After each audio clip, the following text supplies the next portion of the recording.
Okay, welcome everyone. I think we'll still slowly begin. Hi everybody. I know that you have reached out either through Zoom or your classrooms, and I welcome you and I thank you for attending the Humanities Symposium. Thank you for attending this is Vanier College's 11th Humanities Symposium, 11th year that we're doing this. And this year's theme is on boredom for 2 days now. This is the end of the second day. We have been talking about boredom. There is so much to say about it, and it is so very interesting. Our next speaker, before I introduce our next speaker, actually, I want to go through a couple of thanks for organizations and groups that have made this possible. So first of all, the Faculty of General Education, we thank them. We thank the Vanier College Student Association. So you guys actually made this possible as well. The Vanier College Teachers Association. I want to thank Bruce Norton and his students, Michaela, Ocean, Sydney, and David for their help. Communications, in particular, Brandon Calder for helping out. Of course, we couldn't do anything without our auditorium tech support, David Scott and Carlos Avila, and they're here every 5 minutes helping us out with various little things that go wrong along the way.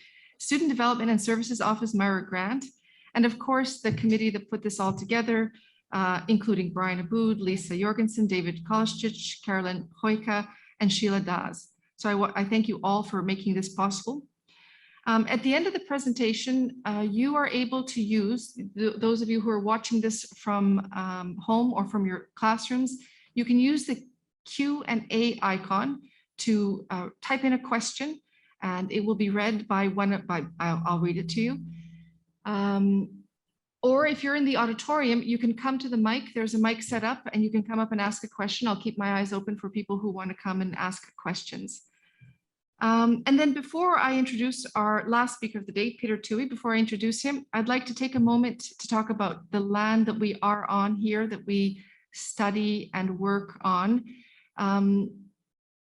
It's important to acknowledge the fact that this is land that was not ceded, which means that it was never relinquished, it was never given up to colonial powers, to the state of Canada.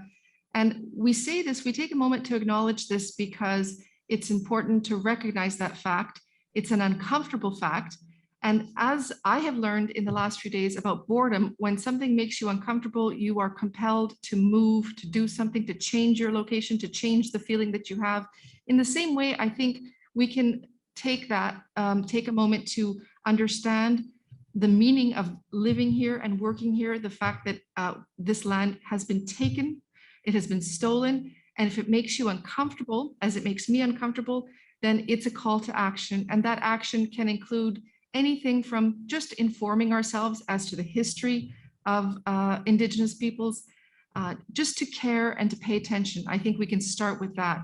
And so I wanted to take that moment to talk about that, to acknowledge that before we go on to allow Peter Toohey to speak. So Peter Toohey, I welcome you. He is a professor from the Classics of from the Classics Department at the University of Calgary. He hails from Australia. How people end up going from Australia to Canada, I will never understand. Maybe he will tell us. He's educated both in Australia and Canada, both at the University of Monash in Clayton, Australia, and the University of Toronto. And now he's at the University of Calgary. He's the author of Hold On, The Life, Science, and Art of Waiting, published by Oxford University Press. He's also written Boredom, A Lively History. He's written Jealousy, and a book called Melancholy, Love, and Time, Boundaries of the Self in Ancient Literature. He's written several books on poetry and the cultural history of sexuality in the ancient world, and his books have been translated into 7 languages. Professor Toohey is particularly interested in the nature, representation, and the history of difficult emotional and physical conditions, how people cope with these, and how individuals sometimes turn these to their own advantage. Today, Professor Toohey will talk about waiting. Thank you for the introduction. That was a very kind words, and perhaps more than I deserve. It's a wonderful, I should say this before I start, it's a wonderful seminar you run from Vanier, and I don't know. I think there ought to be more of them across the country. It's a terrific idea, wonderful chance for students, and it's also a great chance for people like ourselves to speakers at the conference to, well, to be able to talk about these things that they are so profoundly interested in. I won't say hold dear, but profoundly interested in. So thank you for having me, and it is a wonderful occasion. Perhaps I should swap now to the screen share, if that's okay, and I can. So you should be seeing the screen, the title of what I'm saying. That is to say, it's about boredom and waiting, as about 1/3 for boredom, and let's say 2/3 for waiting. Maybe I should say some sort of a preamble about what I'm going to say, that I'm going to try and show you how waiting, well, we all think it's linked with boredom, and to a degree it probably is, but it seems to be something different, and interestingly different. But it's a situation, or rather an emotion, I'd almost look at it as, that's easier to understand perhaps through the lens of boredom, at least initially. The other thing I should say is I use a lot of visual representations. It's just what I do, I guess, in part because I suppose I'm a cultural historian of sorts, but also it's how do you get a pin on emotions? How do you get a pin on these situations that seem almost to be emotions, like waiting? Boredom, waiting, depression, patience, the sort of things that have come up in the blurb to what I'll be talking about. You could, if you were an ethologist, you could go into the field and you could watch animals, and a huge amount can be learned from that sort of thing. You can watch people. It's not always so easy, but art helps. But the sort of art that's helpful for me and people with interests like mine tends to be figurative art. And this is not a judgmental thing. It's just, you need art with people in it to a degree. This is not the whole story.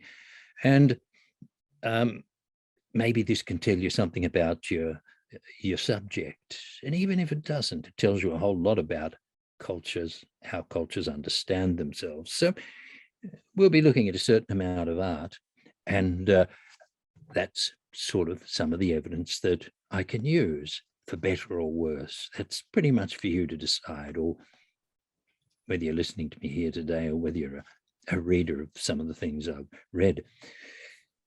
The simple boredom, we could start with it. It's a reaction to a lack of stimulus. It involves frustration. It tends to cut people off from their surrounds. You can tell from people's eyeballs in meetings that lots of us have to go to when it's happening. And I could almost do it for you now. You can see the eyes are starting to focus beyond the, here I'm focusing on the screen, but they're going to move beyond the screen, sometimes called, what is it, the 12-foot stare in a 10-foot room. You see it all the time. People are looking beyond the circumstance in which they're in. Culturally too, but this probably isn't a definer of boredom. But culturally, it's often associated with satiety, with disgust, even with food. So if you look at the picture, and it's a photograph to follow, you'll be able to see some of the sorts of things that I mean. So this one, it's just a photograph, and it's straight out of Wikipedia. It's a photograph I wanted to use in the waiting book, but boy, I could not get an answer from the photographer, who probably thought I was a person from the moon that I'd want to get rights for the picture. But you can see here the sort of reaction to a lack of stimulus on Cater's angel here in the picture. And a sort of a frustration seems to be written on her face. And look at her eyes, they're staring way beyond the circumstances in which she's in, it looks like. So the stare tends to cut people off who are around them. The posture's a pretty common one. The hand on the face, it's a trope that links both depression and boredom. And we've got the food here, the if you can see from where my pointer's going, the whatever it is, it looks like ketchup or something like that from here. And as so often happens when you're working with these sorts of things, you end up with what? A sort of a narrative. Sometimes the narrative is much more detailed than others, but the narrative can be a few ideas that link together, as we're seeing here. It can be a whole situation.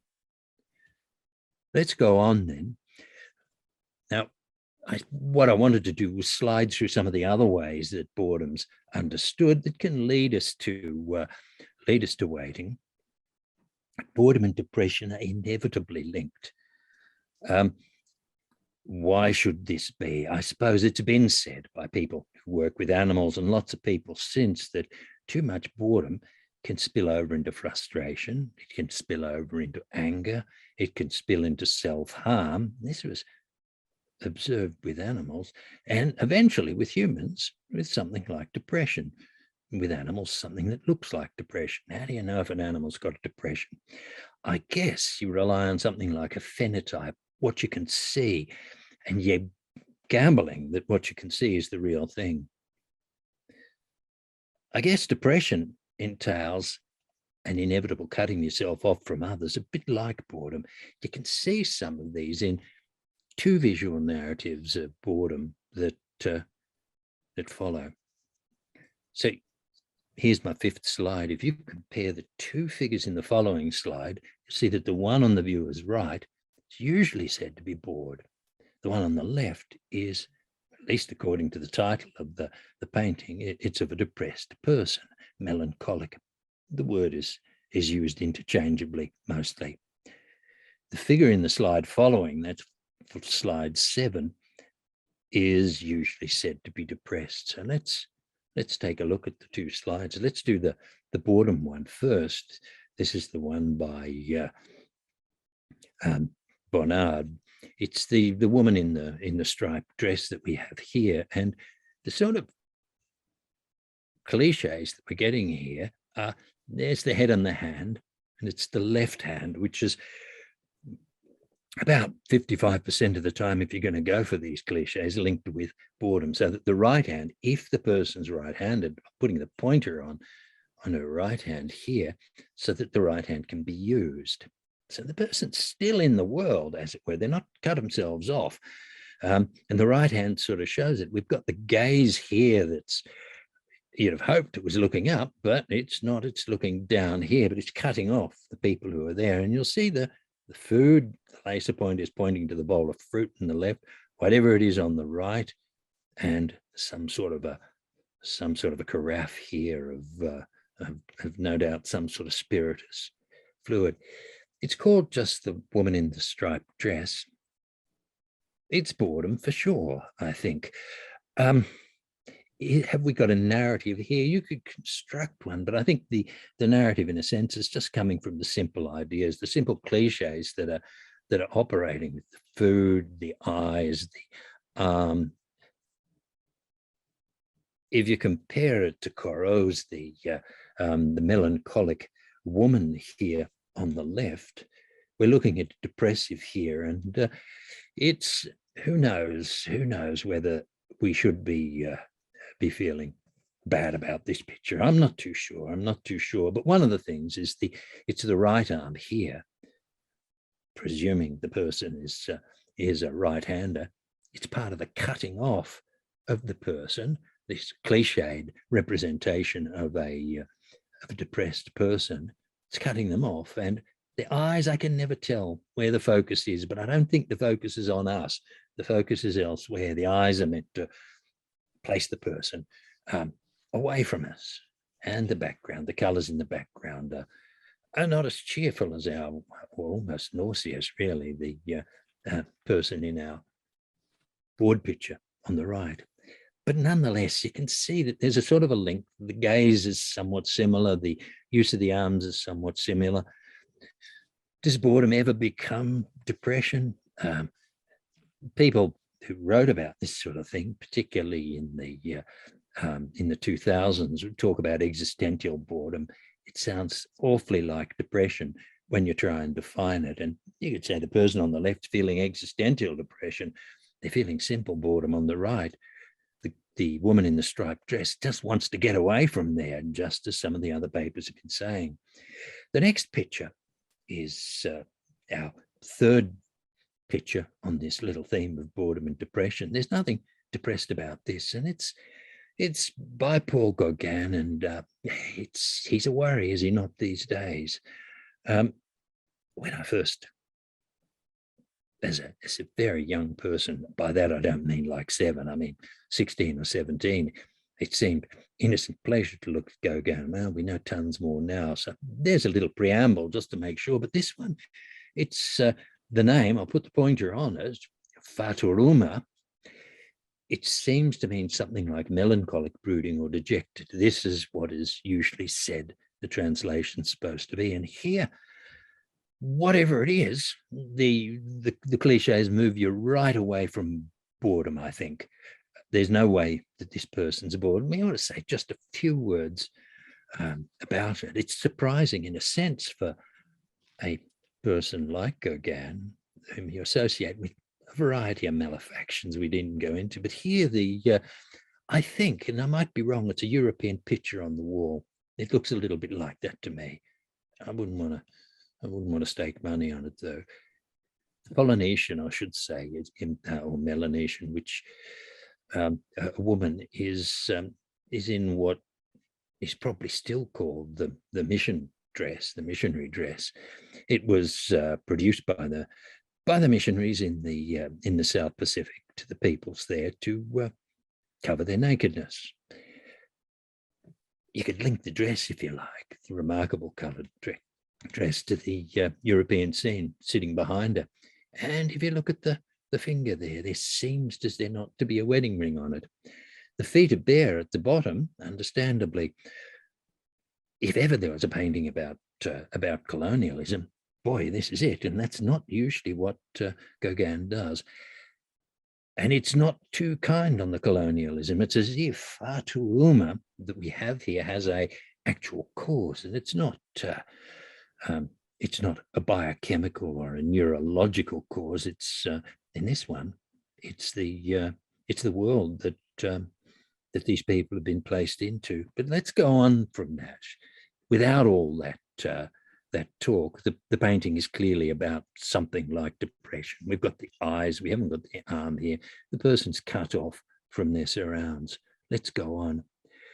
The third element or aspect of boredom, which I thought I ought to mention, because it's, who knows whether the others will go through them, but we've talked about, if you like, simple boredom. We've talked about depression, and in a way how it can be linked with boredom. And then it can sometimes, by some people, it's called existential depression, but there is something called chronic boredom, no doubt about it. And just as the name suggests, it's when boredom keeps going and going and going. In a way, we don't need to talk about it, but I think you're going to end up thinking about it. Someone might even ask me about it, so I might as well mention it now. So chronic boredom, and the point, as you can see, is on the second dot point. It's something you can't really get away from. It stays with you. It's like, persistent depressive disorder, that version of depression that goes on and on and on for years at a time.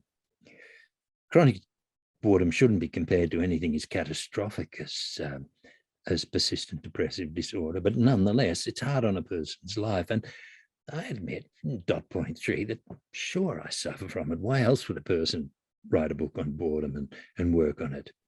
And probably it's why I'm interested in it. Usually, if you ask people who work on boredom, why do you do it? And I'll tell you, because I've got it. And usually what they're talking about is chronic boredom. It used to be, perhaps it still is for all I know, linked with lower levels of dopamine in the brain. And dopamine's one of these neurochemicals that endows us with a certain amount of pleasure. It's useful for a whole lot of things, but pleasure is one of them. It used to be said that people would try and remedy chronic boredom by what? By trying to produce dopamine spikes. So you could do it by multitasking. So it seems to be a common habit of those who are chronically bored. They're often attracted to activities that have mild levels of danger, or at least stimulation. I mean, danger for a person my age, just walking up the stairs, but you know what I mean? It gets easier as you get older, getting mild levels of danger. But at any rate, multitasking, some sort of stimulation involved in the activities. And people who think about this sort of stuff would usually say 2 is not enough. It's got to be 3. Once you get the hang of chronic boredom in people, you can spot them, I can tell you. Anyhow, that's the third type, if you like, and it's something that stays with people. I don't know when it gets better. It gets a little better as you get older, but it's still there, lurking away. Let's go on. We're up to something I said I wouldn't talk about, which is patience. And the reason we're putting patience in here is because it tends to fold over into waiting. 3 lines down, I'll put the pointer on there. There's the OED, the Oxford English Dictionary. And here's one of its definitions of patience: the ability to stay calm and accept a delay or something annoying without complaining. Now, what I've written here is you might as well understand this notion of delay or something annoying as perhaps boredom itself. So patience, you might say, is the capacity in many instances to tolerate boredom, which is not the way we usually think of it. We always think of patience as a virtue that, you know, you'd love to possess but don't have. And you know in your heart that the people who have it, you know, you'd sort of like to be like them, but do you really want to be? They're always seen as a bit fuddy-duddy or whatever, who knows? But at any rate, patience perhaps has a special relationship to boredom. You could say then that the delay or something that's annoying is the boredom itself. Patience is your ability, and it probably is an ability, something you're born with, to simply cope with it. It seems to be outwardly directed in the manner that waiting is. Waiting isn't something that exists in a vacuum. It's related to situations that are going to occur or people who are going to occur. Here's where it differs from the self-orientation of boredom, and particularly depression. If you take a look at the picture to follow, you'll be able to see what I mean. I'm taking the prompts from art once again. This is Russell Drysdale, an Australian like me, and it's called The Drover's Wife. It's a funny one, really. I think what attracted him to it was in part this strange life of the drover. And I could pause and say my grandfather on the maternal side was a drover, and he used this very sort of vehicle to do his work in. You can ask me about drovers afterwards. A drover takes sheep, not cattle, but usually sheep, long distances, often over many months, between towns, following the feed or taking them to railheads and so on. It's the patience, if you like, of the wife here, the drover's wife. There's the drover over there looking to the horses. It seems to be written all over. She's looking Russell Drysdale, hence us, right in the eyeball, saying, yeah, it's interesting to hear what you're saying or what you're doing. You don't have to rush it. You don't have to get on with it. But, well, I'll be glad enough when it's over, is perhaps what she's saying, and she can get back to the cart and get on with her business. Is there a link to boredom? I often think there is. Trust me, Australia doesn't necessarily look like this. There's huge tracts of boring countryside and land in it. This is pretty dull, and the colour's right for it, this sort of vague hint of nausea and the dead trees and so on. So where's the patience? I think it's in her, tolerating the life with the drover over there. I'm ringing the point around the drover, resting it on him here, but also the patience with Russell Drysdale, who's painting her. She's holding a bag, so she's going to get going soon, but she's putting up with what he's doing. I like to think it's patience in action. It's got a link with boredom here, I think, through to the countryside and so on. So it's a question. I'm not going to read through all this, but the question is, where does this ability to exercise patience come from? And really, I'd say I've not a clue in the wide world. You can say definitely some people are way better at patience than others. Just as you'd say that some people are much better at managing situations that are boring than others. We can't say that about depression. Some people seem more immune to it than others. You might want to say that not all people get equally bored in all the same sort of ways. We don't all end up feeling like Kate the Angel right back at the beginning. And so it's going to be with patience, as I re-emphasize down the bottom. Some people are good at patience by nature, just as some people are lucky and don't suffer greatly from boredom. So maybe we should ease up on this stuff of being told to admire people who are patient. Well, we should in a way, but it's probably a capacity that's born into people as much as it is learned. So patience and waiting, we're up to about slide 13 now. Patience may involve waiting. And if any of you have, let me put it this way, enjoyed Peppa Pig with your smaller siblings or nephews and nieces or your grandchildren, Peppa Pig lets out a wail at some point that waiting is boring. And maybe it is, and maybe patience is boring too, as we've been saying. But patience is what? Does it involve waiting necessarily? It seems to, but if you're looking after a chronically ill person, not with any expectation of a cure, do you do it from love, duty, or habit? Perhaps being patient there doesn't even bother you. It doesn't even enter into the picture. I don't know. If patience is part of waiting, it's probably a subset of waiting, but my feeling, the more I think about it, is it's got something to do with this ability to manage boredom. Let's go on. And what I'm going to talk about now, we're on to waiting proper. And let me say to you, I'm going to look sideways at my prompts here, which is my little list that I've written. And I'm going to talk about 4 sorts of places that waiting can appear. The initial ones where it ought to be boring, but the final ones that have nothing whatsoever to do with boredom. So the cue, this is our number 1 right here. The second one links with waiting and bonding and intimacy. The third one links with tension and excitement. Waiting is linked with that for sure. And the last one is the end, which is both me and, I mean it, death. Here's a cue, and it ought to be boring, because cues are supposed to be boring, are they not? This is a great little example of what I mean by the use of narrative in art, because if you look at the date in the picture, you can see 1944, and Evelyn Dunbar apparently spent a couple of years making the picture. So it began in 1942, bang, right off. This is a painting in England, and it's smack bang in the middle of the Second World War. They're queuing up at a fishmonger's, as it's called here, and Mr. Hill, you can see him over in the right. I can't see the faces are sort of, as my screen set up, are blocking Mr. Hill, but he's leaning through a window to perhaps fix up the display on of his fish.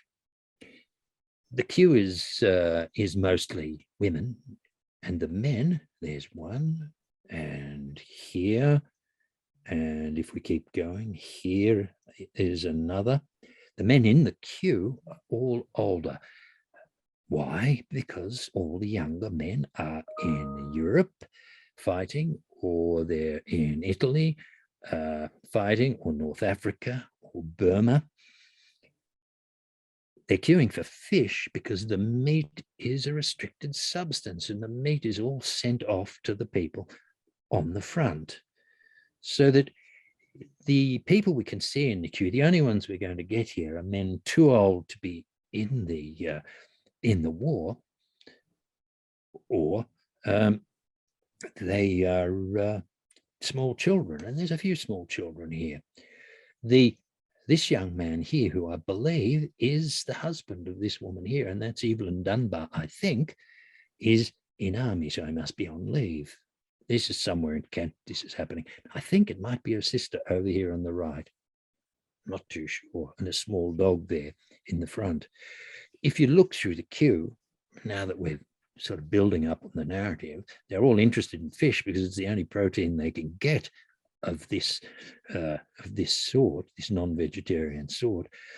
They're queuing up to get it. And are they fed up? Are they bored? Are they with their waiting in this queue? If you run through the queue, you'll see chatting, not chatting again, the child perhaps listening, chatting here.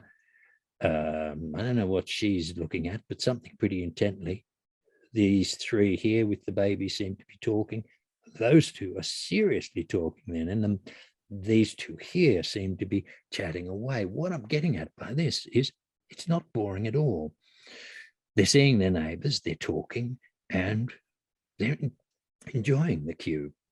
Our queue that ought to be boring, our waiting, which is what the queue is all about, is not so boring after all. So the image to follow, this next one in slide 17, has got another queue of a sort. It's much more chaotic and it's much more alarming.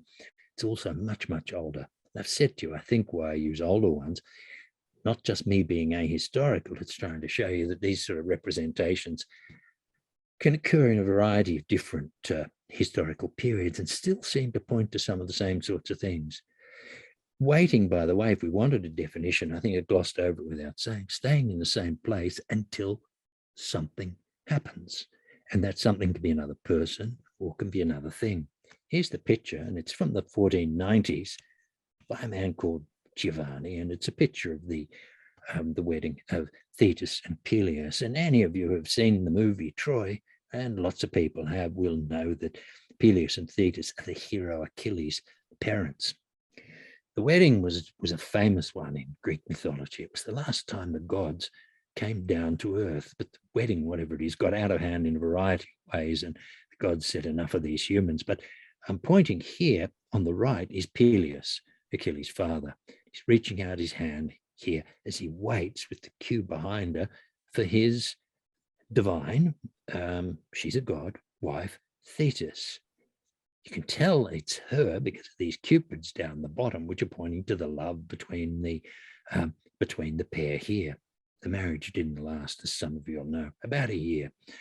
Up the top, we've got Zeus and Hera, the king and the queen of the gods, watching down over it. The queue here, so I swing the laser pointer across, it lasts only so long. Already the satyrs over to the right have got themselves out of control, and they're beginning to riot and beginning to do things they ought not to do. So the queue disintegrates, but it never becomes boring. It just gets out of hand. That's Hercules there, and I think that's a bowl. He's waiting for more wine. We're on the very right up here, if we didn't need to know any other interesting things about what can happen in ancient queues, is that it's probably the god Hermes who's waiting for three goddesses to appear who are going to adjudicate the relationship between Paris and Helen, which is going to set off the Trojan War. But my point's a simple one. We got a queue here, just like our previous one that sort of explodes and gets right out of hand, but it never gets boring. So waiting, it's often enjoyable, just as often lacks frustration, seldom involves cutting yourself off from others in the way that boredom and, say, depression do. It seems to have a special relationship to human and to animal bonding, as we can see in the slides to follow. So this is slide 19, and I've called it waiting and intimacy and bonding with a little subtitle of pairs. So we're starting to really move away from the boring side of things until you look at this picture. You can see it used to be called a mother's duty, but these days it's simply interior, with a mother delousing her child. And if you're unsure of what delousing means, it means removing the lice from the little girl's hair. It's less of a problem these days, but when I was a kid, and even when my children were young, this was in a small Australian town, a university town where I was working, outbreaks of lice in kids' hair were common. You didn't deal with it this way, but how else are you going to manage it in the period that Peter de Hoek is living? The mother is going to remove the lice from the child's hair by hand. If you doubt that there's waiting in it, look at the little dog who's waiting to get outside. You could call it patience if you like, but I don't know whether we'd want to call it patience. The waiting that the little girl's undergoing, she doesn't give the impression of wriggling and jumping away with the arms there, and the mother is working away.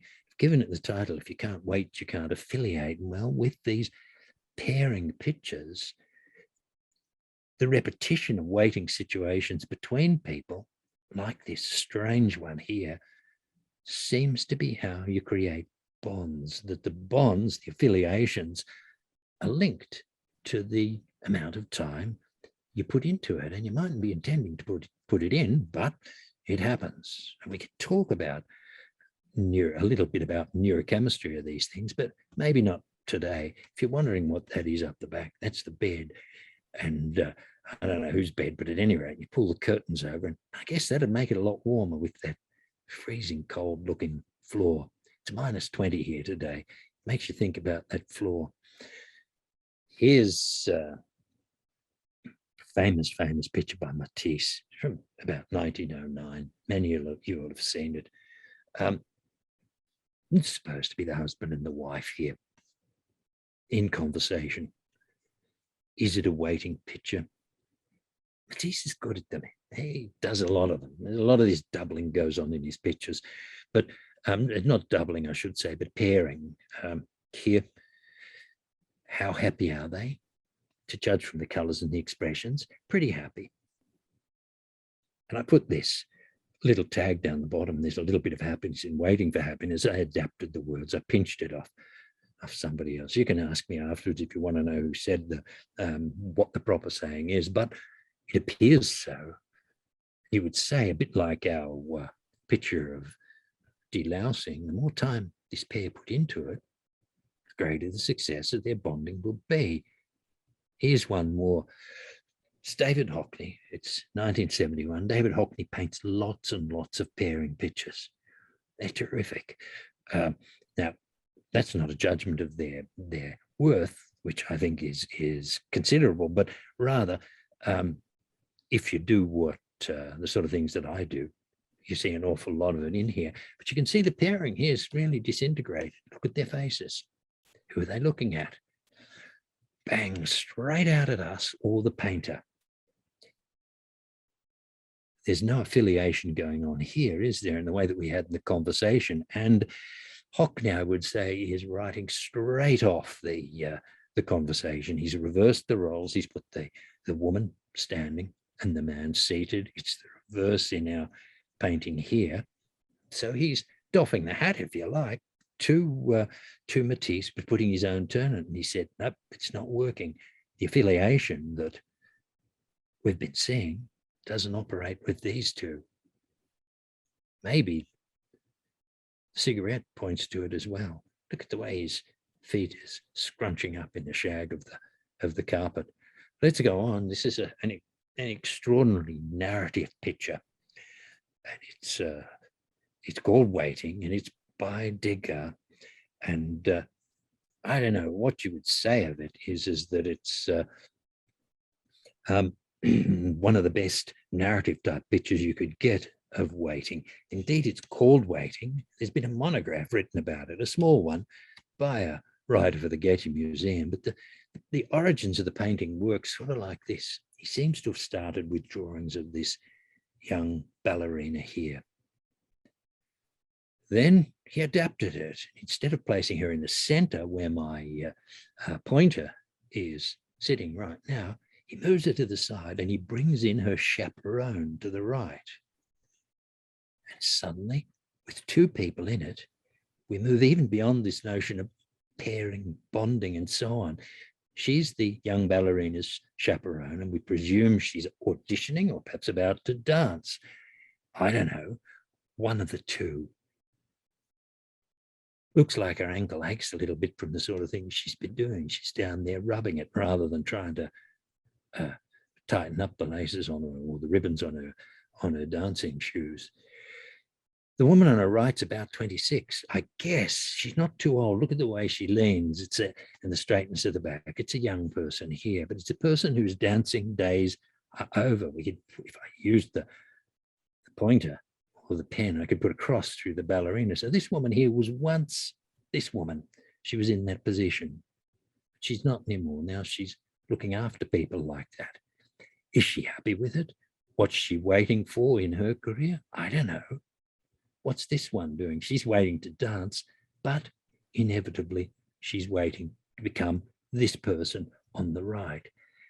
So he's produced a little narrative drama based on waiting to tell you a lot about the situation between the two women. He began, as I say, with just the woman on the left, just the young dancer. But somewhere along the line, he got the brainwave of putting in the chaperone here and producing something in terms of ideas that's remarkably different. So with waiting, it's often enjoyable, it lacks frustration, it seldom involves cutting yourself off from others in the way that boredom and depression do. I put this one in simply because I saw it for the first time last week. It's called Waiting by the Window, and it's by a Danish painter called Carl Holsø. Now, I cannot pronounce Danish, so I just made a guess at that. There's no narrative here, is what I've said, not that I can see. I wonder if the woman's even waiting. You can see my point if you glance back to here. We've got a drama going on. But nothing here. Is she waiting? I don't know what she's doing. You've got to take the painter's word for it, but there's no narrative here as far as I can see. Having said that, 10 of you will correct me and say, this is what you're missing, Toohey. Let's go on. Here's our third point: waiting and tension and excitement. This is our third variety of waiting, if you like. And this picture of a bunch of cats sitting dockside on a Greek island, which is where it is. They're waiting for a boat to come in, not this one here, but a boat to come in, chug in, bringing a load of fish.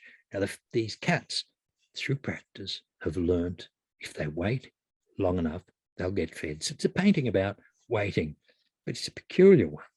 If you to look finally at some of the brain chemistry of what goes on here, people explain it to me as the food itself, when they get it the first time, the fish produces as it were, a dopamine spike. And it's repeated.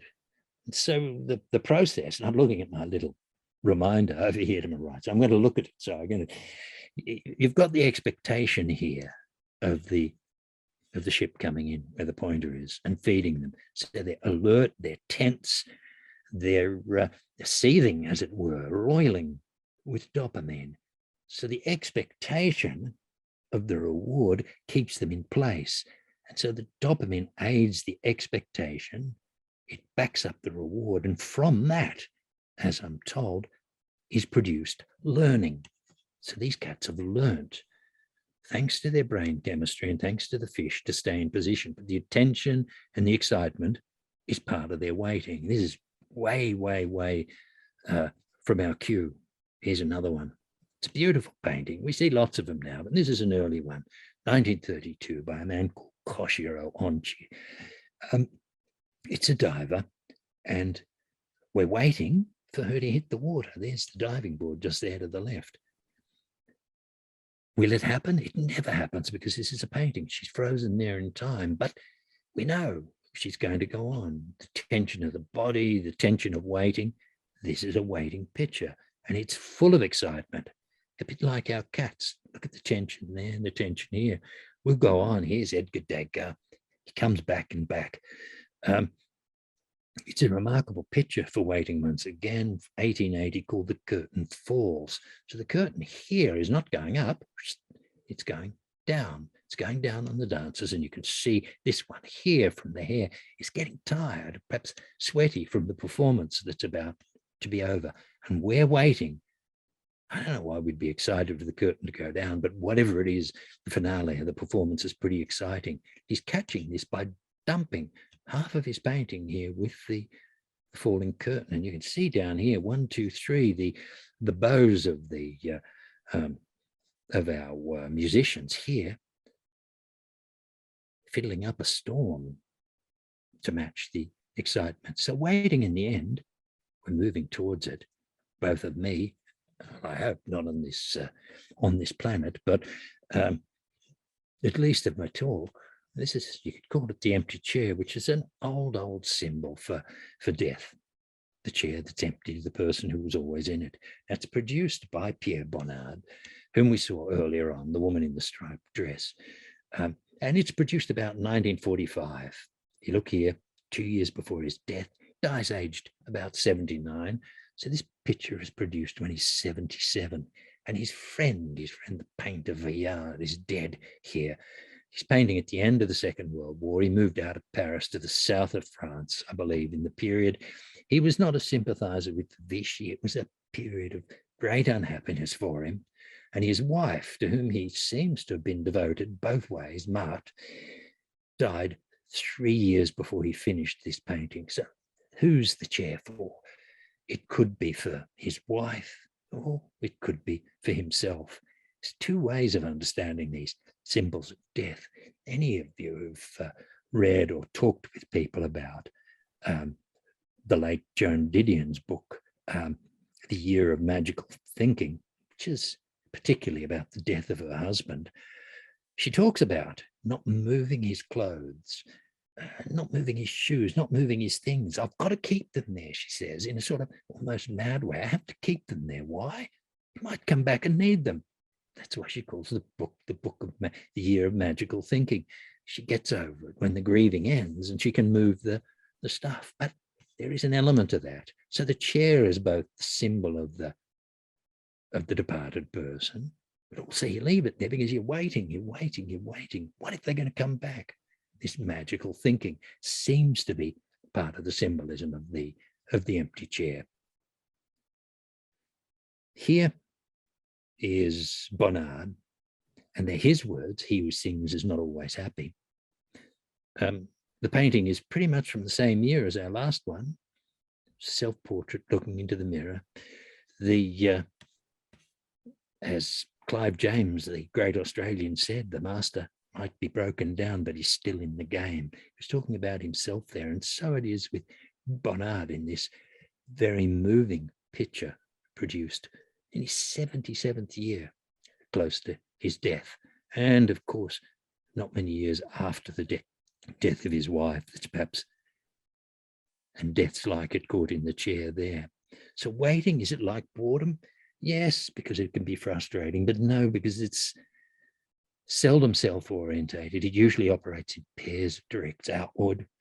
And no, because waiting's very often enjoyable, maybe not in the last couple of pictures, or even stimulating. It is stimulating in the case of the dive that we saw, those cats. And as we also saw with the cats, it's educational. This is my last slide by Laszlo Mednansky, and it's from 1898, and it's a portrait of an absinthe drinker. What he's doing is he's sitting there staring at his glass of absinthe. So it's not a person now. He's pairing up with the glass of that probably tasty but pretty noxious fluid. It did a lot of harm to people in the 19th century, did it not? There he is, staring, bonding, paired with the glass. I put it in because it is a very good example of waiting, and there's lots of other things I could say about it too, but it's the last thing I'm going to show you, and it's probably where you'd prefer to be right now. Maybe coffee and maybe not absinthe. But at any rate, that's where I'd like to end. No summary. I think you probably get the idea of what I'm saying. So I'm going to stop the screen share right now and close my mouth. Thank you. Thank you. Thank you very much for that, Professor Toohey. It was really interesting to see all the different images and to hear your explanations about them. I want to turn back to page 27, the page with the cats. I don't suppose you have any cats. Do you have a cat? I've had many, but none now. Over Well, the years. I Yep. ask because John Gray just wrote a book on cats. Specifically, he wrote What Cats Can Teach Us About Living the Good Life. I don't know if you've seen it or heard of it, but Yeah, but I have. I never thought of reading it. It has something to do. It made me think of this picture of cats. Made me think of what he wrote, which is what cats could teach us about living the good life, and it makes me question. If you look at a cat and how they seem never to be bored, they could look out a window for many hours. What can we learn about waiting from cats? I mean, just look at this image right here. This is what I was thinking about, that John Gray had written about the good life in cats. I'm sure he's right. As you'd know, and you could guess from what I'm saying, the good life's not really one of my concerns. It's much more with coping, just coping, simple as that. How can these things be turned around to your advantage? Doesn't mean you're necessarily going to have a good life or be happy. You're just going to be less miserable. But I take your point, and I'm sure John Gray, and I don't mean this badly, he's always seemed to me a pretty miserable guy in a good way, would, I don't know whether you'd agree or not. The thing with my picture of cats, do you want me to bring it back up again? Or You can, sure, since we're talking about it.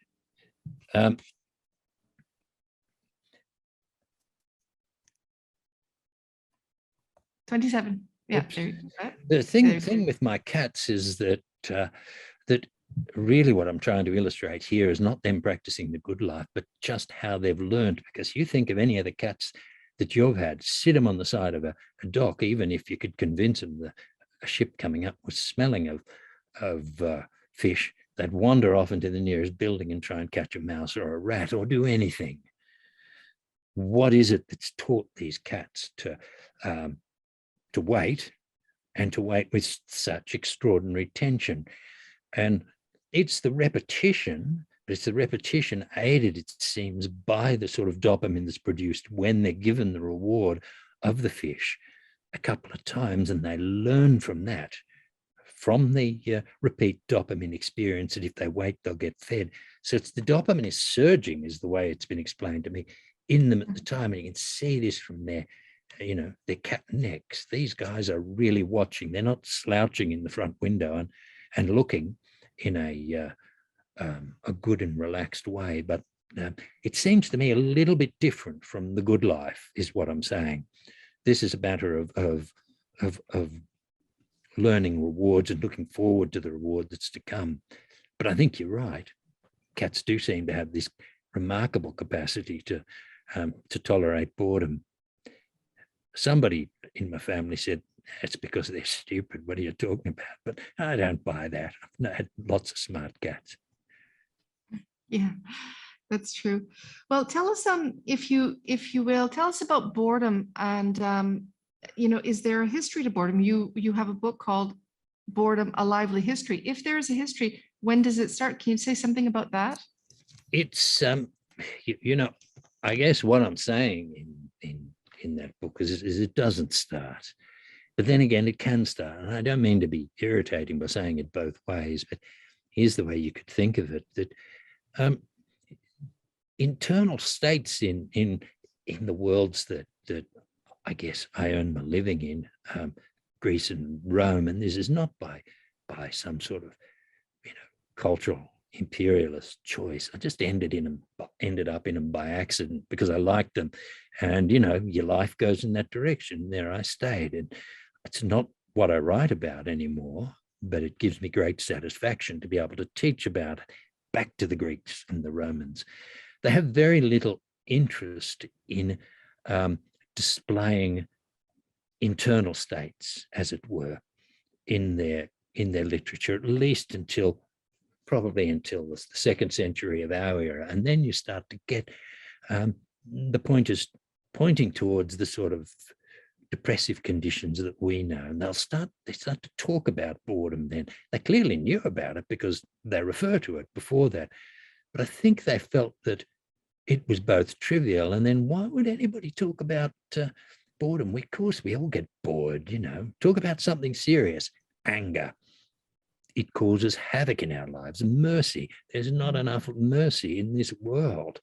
You read the Iliad, and it's all about a merciless man called Achilles who struggles to get a latch on mercy towards the end. And in a sense, Greek tragedy is about too little mercy.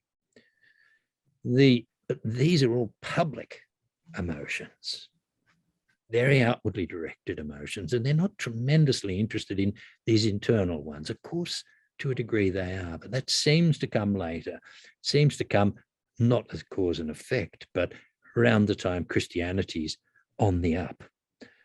So does it have a starting point in a literary tradition? Yes. Probably what I'm talking about 150 of our era. In terms of human experience, it probably goes back as far as you want. It's just they don't want to talk about it. It's silly. That it was quite difficult to talk about boredom even 12 years ago when I wrote that book, starting to write it. The person who, or the editor there, said she spoke to her brother, who's a sort of wealthy hedge fund operator in New York, and he said, "What, a book on boredom? No one will buy that. No one will read it. Who would care about boredom?" And I thought, he talks like a Roman. Does that make sense, what I'm saying? So there's a literary tradition, and it comes and goes, it disappears, it comes back with Charles Dickens in 1857 or whenever it was he started using the word boredom, but we've all had it. And don't care to talk about it so much. And maybe some worlds there's less opportunity for boredom. In the ancient world, and I'll stop after I say this, it's very hard to be on your own. And I mean that literally. You're never on your own. So that all our talk of loneliness and solitude, I mean, I say, on your own, solitude, what are you talking about? There's people around me all the time. That's not something that we easily can identify with. Our worlds and our visions of ourselves are almost built upon this notion that solitude is there all the time, and you've got to watch out or it'll get you, and it'll make you feel very sad and depressed and so on. But that's another one of the reasons why they might not have talked about or experienced boredom so much. They just didn't get the chance. So is that why you use so much art when you talk about waiting and boredom? Is it because it's an internal emotion, one that's not expressed so much the way that we have seen it expressed, anger expressed in literature and other avenues? And so you're trying to understand something that is essentially a very private and internal emotion. Is that where the art comes in? I guess so. I'm looking toward, I guess, two things, but that for sure. Where do you go and look at these things has always been the problem, because lots of people, when they're bored, don't know they're bored, and you say, "How are you feeling?" And they'll say, "I'm fed up," and you don't get it. What they mean by fed up is bored. So there's a whole lot of words for it. Dozens of words for being bored, and you've got to get the code. But if you can tell from looking at a person what's going on, if you can make a reasonable guess, maybe you can make some conclusions. So our cats here are not bored. They're still on the screen. Look at their necks. That's part of my point. And the other part too is that if you can show these similar postures, this that I was talking about, or the looking down, cutting yourself off, looking above, if you can show them repeating through time in unexpected areas, maybe you're starting to get some sort of historical fix on whether this is a new emotion or it's something that is constant through time, or it varies, it fluctuates. Some periods are more boring than others. Mm-hmm. Okay, We have a question from Brian. Hi, Professor Toohey. Thank you so much for that. I really enjoyed this talk. I loved it, in fact. I think, we've been thinking in the last, well, since yesterday, more intensely about boredom than I ever imagined I would, and enjoying it, in fact, not finding it dull or boring or tedious in any respect. And I found that we gained a lot of purchase on understanding boredom by thinking about patience and waiting. And we hadn't thought about it from those two standpoints, and where these two, those emotions or circumstances link up and where they don't. But I think it's actually quite enlightening and informative to think about both of those things, patience and waiting, in relationship to boredom. One question I have about waiting is the following, and I wonder what you might think about this. What about waiting that is one, you might say, forced waiting or oppressive waiting? I was thinking of a circumstance where you might be forced to wait, let's say, for a governmental service, and a way that is intended to oppress you, humiliate you, make you feel slight, lowered, small. I mean, that happens. And that is not an enjoyable waiting. And it's not a waiting, I guess. And I don't know if there's a linkage between that kind of waiting and boredom. It could be that the intention is to also make you feel small by making you feel bored. But yeah, I'm wondering what your thoughts might be about a waiting situation such as that. I agree with you. And it surely can be misused, just like any emotion can be used in a beneficial way, as you've been hearing from the others. How boredom can be a good thing, or it can be used as a punishment for sure. Now, just before getting to the boring thing, it gets on my goat that you put a person in prison, send him to Drumheller, where the local large prison is near to Calgary, send him to Drumheller, and you sentence him to 5 years. And 5 years of total boredom. And you think, now hang on, give us a break. Punishment by the state is X number of years in prison. It's not that plus the add-on of boredom. And the boredom in jail seems to be considerable. Now, I haven't worked on that lately, but I mean, at the time when I was more worked up about it, very, very common. Why should prisoners be forced to be bored? Now, if it's part of the sentencing of a person, you'll have 5 years in jail, and you'll have hard labor, and you'll be bored with it, bored out of your skull, as some of the other presenters used it in the title for their book. But I think that's got to be specified in court. Now, that's not quite what you're saying with waiting, but it's one way of thinking about boredom, how it can be used as a punishment. And of course, in old age homes, it's a huge problem. Boredom, it's a complex one, but anyway, there are people working on that, and it'd be nice to see it disappeared from their circumstances. Why should people have to be ferociously bored in their last years? Any rate, as for the waiting used as a punishment, for sure, and I think it I would link it, I guess, with Pierre Bonnard. Now, we're not here getting exactly your circumstance where a government can humiliate you through the application of boredom, but waiting. But sure enough, waiting for the end in this way, Bonnard's lucky he can turn to his painting. But what about the rest of us who look in the mirror and see what he sees of himself, and we can't paint to absolve ourselves or remove the pain somewhat? So their waiting is getting closer to what you're saying, but yours is a particularly political application. And should I have written about it? Perhaps, but I didn't. It's hard to fit them all in, but it's important, absolutely. So if I could continue on that, you write in your notes that it's easy to politicize boredom. Can you explain that, given what Brian just asked? I mean, can we talk about the politicization of boredom? I guess the politicization of boredom, here's the worry I have, that if boredom has even a skerrick, even a drop of a biochemical or a neurological basis, we're dealing with something like depression that has a life separate from the political world in which we live. And I think, to turn to a person who is in the, what is it, the 4.3% that suffer,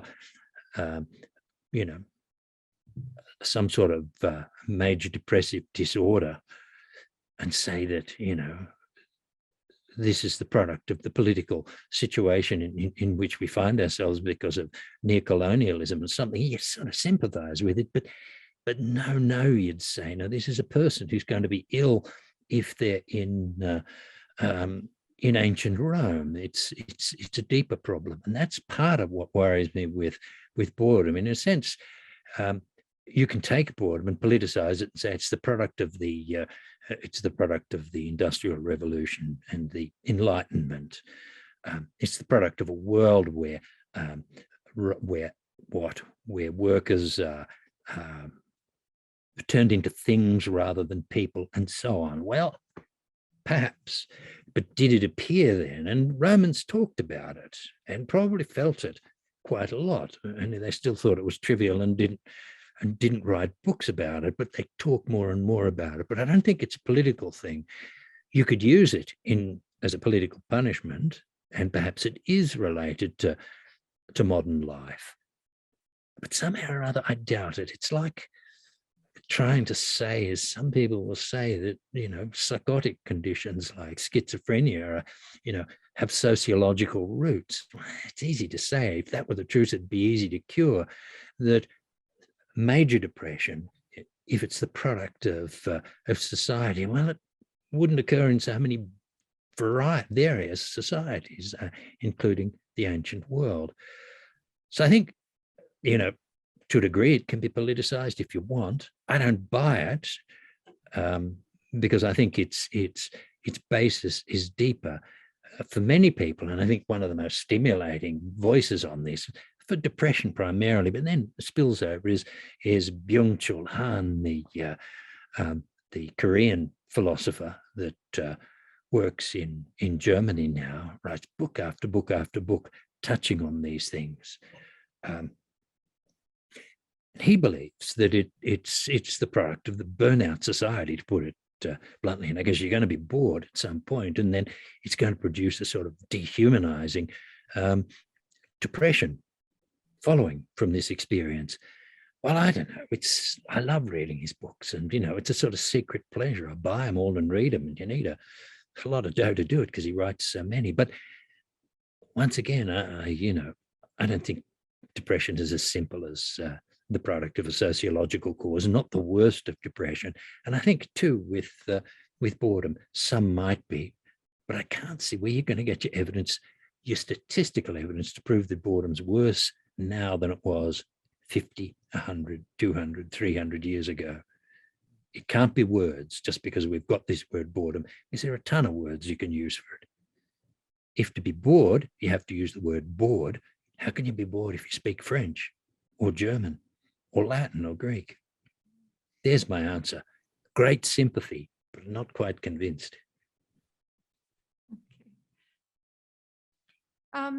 Okay, well, let me see. I don't see any questions from the audience members right now. I'll go back to something that I was wondering about before that I had written notes on while you were speaking, not necessarily connected to what you were just talking about, but still, you talked about the differences between waiting and being bored, that there is a difference between them. And I was thinking that one thing about waiting is that you can prepare to wait. Brian was giving us a different example of waiting where you're forced to wait and it's a humiliating experience, and it could even be used, to oppress people. But in other circumstances, in normal circumstances, like you have to go someplace and that there's going to be a long wait, you can prepare for that in a way that you can't prepare for boredom, because boredom is like a state that happens to you, and it's I think there's a difference there in saying, okay, I'm going to go, wait at the doctor's office for 3 hours. So I'm going to hear my tools, here are my books, here are the things that I'm going to bring some stuff to do. So you can anticipate it and you can prepare for it. But you can't really do that with boredom, can you? No, I think not, because you're bored when you're in the midst of it, aren't you? Suddenly it hits you and bang, you're wriggling to try and get out of it. I think the other thing with that I'd say with waiting, and the sort of waiting you're talking about at the doctor, is if you started to make a list of the circumstances in your life in which you wait a lot, it may turn out that many of them are actually a lot better than you think. That you're waiting for something to happen, like your kid and it's your birthday or Christmas. The waiting is pleasurable. There's happiness, excitement. Your neck's a bit like those cats that we were looking at before. As you wait for it, you can drive home in your car. Now, you might live in a Roman household with tons of people where you're never on your own, and you just love listening to, Bach's Goldberg variations. And if you play them at home, everybody's going to turn on you, with the Bart Simpson sort of gesture, and you got to turn it off. Now, you can listen to it in the car. How many people do actually do that with their car journeys? Nobody will admit to it. But if we started to break them down, many of the waiting experiences we have of their own selves turn into quite pleasurable things, because it's exciting to think about what's going to happen, or because the situation offers a pleasure that might not have been expected. You can listen to your bark. Or if you're the child, you like the cats, you're waiting for the time to occur. So you can prepare for it for sure. But I think the assumption that all waiting situations are necessarily injurious or awful is perhaps an unfair one to the situation, or what it might be, the quasi-emotion. Okay. Well, we have one last question. It came up in the chat, so I'll just read it because the attendees won't be able to see it. The question is it possible that boredom is difficult to experience because it puts us in front of the reality of our human lives, which are basically us waiting to die, to leave? We'd rather be distracted from this than to have to feel it or to look at it consciously. It sounds like a reader of Heidegger poses the question, that we shouldn't alienate ourselves from experience and all this sort of thing. I don't know. I mean, the trouble, the difficulty I have with people like Heidegger and so on, whether it's on boredom or any other situations, is it makes a lot of sense, as with Byung-Chul Han. It makes a lot of sense when you say it, but the more you think about it, does it work? Are we waiting for death? I don't know. Some people are, but I reckon I'm closer to it than both of you by many, many years, and I'm not especially. I know it's going to happen, but is it a big deal? I don't know, maybe, but not yet. It seems to be something that's built into us, this ignoring of the eventual, in spite of the picture we've got here of Pierre Bonnard. We're all going to end up, and I'm sure that I'll be in that position. I won't be able to paint myself, but are we distracted from boredom? No, we're not. Go to an old age home. Go to a bad daycare for small kids. Think back to the way you dealt with your own children when they got bored, or your animals. The dog walks into the room with this dire look on their face, and you know what they're asking for. Dogs do get bored. I think there's one down the passage from me now, and a good dog, but of course she gets bored. I don't think any of us escape from it. Fear of death doesn't push it away or bring it forward. Boredom is an emotion. It's probably, as the other speakers are saying, and I agree with them there, it's an evolutionary emotion, and it's designed to give us a leg up in the evolutionary scale. If you don't like this talk, if it's making your brain boil, do something about it. Either tell me or leave it. I don't mean to be being humble there, but that's what boredom's telling you. And so all this work that was done 10 years ago about brain sizes and so on. And a permanent diet of boring situations can make your brain shrink. I'm sure it can. I wouldn't know. It's not the work that I can do. But a persistent diet of this sort of thing is bad for a person. So boredom's urging you away from circumstances that might cause that. It's a very positive thing in lots and lots of ways, but painful. So in that, I agree with the other speakers for sure. Okay, well, thank you very much for that, Professor Toohey. I'm afraid we've run out of time. I We would have. ask you many more questions, actually, but we have run out of time. I really appreciate your participation in the Humanities Symposium. Thank you very much for attending. Thank you for being here, and thank you for everyone for attending on Zoom. And we will be back tomorrow morning at 9 o'clock with our next presenter. Thank you very much for having me. Bye then.